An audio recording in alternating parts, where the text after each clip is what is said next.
नमस्कार सर्वांना. आज या व्हिडिओच्या माध्यमातून अतिशय महत्त्वाच्या कायद्याबद्दल माहिती जाणून घेऊया. वडिलोपार्जित संपत्तीमुळे अनेक वादविवाद आपल्याला घडून येताना दिसतात. तर अशा वेळी तुम्हाला कायदा माहिती असणं गरजेचं आहे, जेणेकरून तुम्हाला जी काही वडिलोपार्जित संपत्ती आहे ही मिळवण्यात सोपी होते आणि तुम्हाला वडिलोपार्जित संपत्ती मिळते. तर अशाच वडिलोपार्जित संपत्तीमध्ये तुमचे आजोबा, वडील किंवा भाऊ संपत्तीमध्ये तुम्हाला हिस्सा देत नसेल, तर अशा वेळी तुम्ही काय कराल याची सविस्तर माहिती आज व्हिडिओच्या माध्यमातून जाणून घेऊया.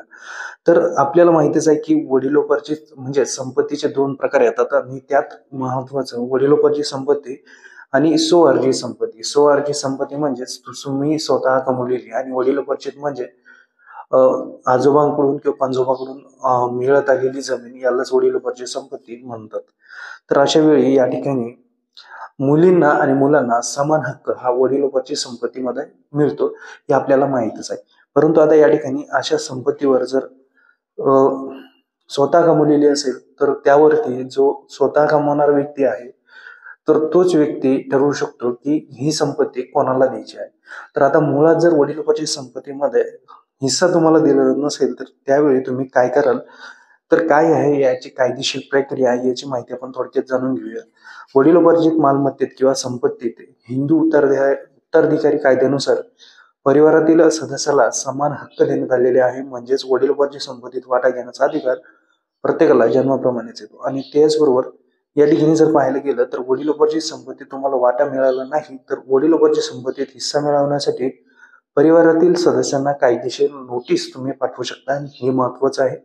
जर तुम्हाला वडिलोपार्जित संपत्तीमध्ये हिस्सा मिळत नसेल, तर तुम्ही त्यांना कायदेशीर नोटीस बजावू शकता. तसेच आजोबा, वडील किंवा भाऊ जर तुम्हाला वडिलोपार्जित संपत्तीमध्ये तुमचा हिस्सा नसतील, तर तुम्ही मालमत्तेवर तुमचा दावा सांगून दिवाणी न्यायालयात केस दाखल करू शकता. तर अशा वेळी या ठिकाणी हा महत्वाचा कायदा आहे. तसेच केस प्रलंबित जर असेल, मालमत्ता विक्री होणार नाही, जर जी संपत्ती आहे ती विकली असेल आणि जर तुम्ही या ठिकाणी केस हा प्रलंबित असेल, तर ती जमीन मालमत्ता जी आहे ही विक्री देखील होणार नाही. तर हा असा देखील एक कायदा आहे.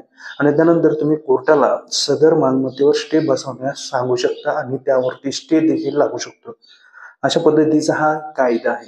या कायद्याअंतर्गत तुम्ही वडिलोपार्जित संपत्तीमध्ये हिस्सा मिळवू शकता.